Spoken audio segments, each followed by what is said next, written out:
জুলাই হত্যাযজ্ঞ ও গুমের দুটি সহ মানবতাবিরোধী অপরাধের ৩ মামলায় ১৫ সেনা কর্মকর্তাকে গ্রেপ্তার দেখিয়ে কারাগারে পাঠিয়েছেন আন্তর্জাতিক অপরাধ ট্রাইব্যুনাল। এত সেনা কর্মকর্তাকে কারাগারে পাঠানোর ঘটনা এই প্রথম ঘটল।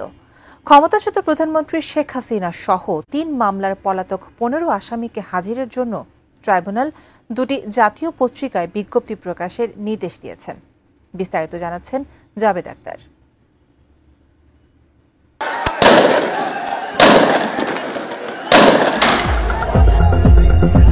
জুলাই আন্দোলন চলাকালে রামপুরায় নির্বিচারে গুলি করে ২৮ জনকে হত্যা করা হয়। লেফটেন্যান্ট কর্নেল রেদওয়ানুল ইসলামের গুলি করার সেই আগ্রাসী দৃশ্য পরে ভাইরাল হয়েছিল।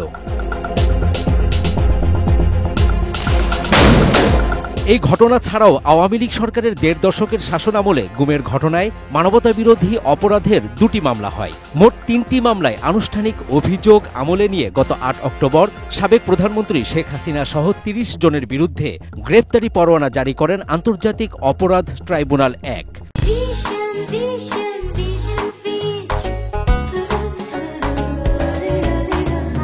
এই ৩০ জনের মধ্যে আছেন ৮ জন সাবেক ও কর্মরত ১৫ জন সহ ২৩ সেনা কর্মকর্তা, যার মধ্যে ৫ জনই ডিজিএফআই এর সাবেক মহাপরিচালক। তাদের আদালতে হাজিরের দিন ছিল ২২ অক্টোবর।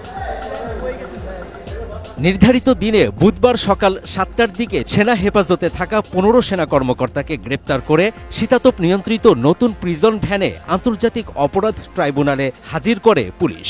যাদেরকে হাজির করা হয়েছে তারা হলেন ডিজিএফআই এর সাবেক পরিচালক মেজর জেনারেল শেখ মোহাম্মদ সরোয়ার হোসেন, ৬ জন ব্রিগেডিয়ার জেনারেল মোহাম্মদ জাহাঙ্গীর আলম, তোফায়েল মোস্তফা সরোয়ার, মোহাম্মদ কামরুল হাসান, মোহাম্মদ মাহবুব আলম, মোহাম্মদ মাহবুবুর রহমান সিদ্দিকী ও তানভীর মাজাহার সিদ্দিকী।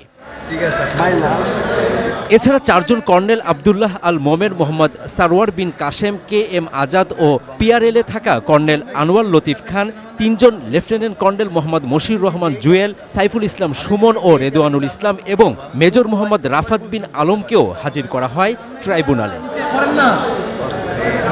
এর মধ্যে রেদওয়ানুল ও রাফাতকে জুলাই হত্যাযজ্ঞের মামলায় এবং অন্য ১৩ জনকে গুমের ২টি মামলায় গ্রেপ্তার দেখিয়ে কারাগারে পাঠানোর নির্দেশ দেন বিচারপতি মোহাম্মদ গোলাম মর্তুজা মজুমদারের নেতৃত্বে ৩ সদস্যের আন্তর্জাতিক অপরাধ ট্রাইব্যুনাল ১।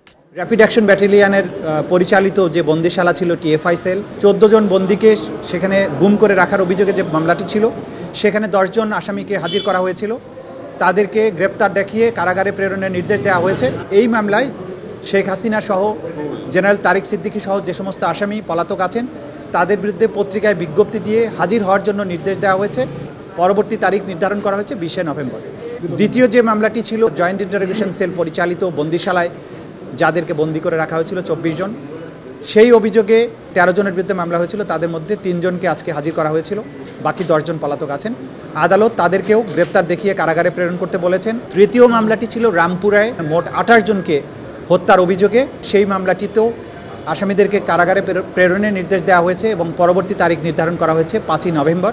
যাদের কারাগারে পাঠানো হয়েছে ট্রাইব্যুনাল আইন অনুযায়ী তাদের চাকরিতে থাকার সুযোগ নেই বলে জানান চিফ প্রসিকিউটর। কারো বিরুদ্ধে ফরমাল চার্জ দাখিল হয় তখন আসলে তিনি আর সার্ভিসে আছেন বলে গণ্য হবেন না। এটাই হচ্ছে আইনের ব্যাখ্যা। বাংলাদেশ সেনাবাহিনী তারা এই আদালতের প্রক্রিয়াকে সাহায্য করেছেন, তাদের সবার প্রতি আমাদের কৃতজ্ঞতা জানাচ্ছি। পরবর্তীতে সেনা কর্মকর্তাদের পক্ষে জামিন আবেদন করা হবে বলে জানান তাদের আইনজীবী।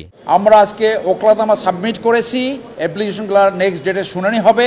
এই অফিসারগুলো অনেক সিনিয়র অফিসার, কোর্টের মাধ্যমে ভবিষ্যতে নির্দোষ প্রমাণিত হবে বলে আমরা আশা করি। এই কর্মকর্তাদের সেনানিবাসের ভেতরে সাময়িক কারাগারে রাখা হয়েছে। Javed Akhtar, ATN news.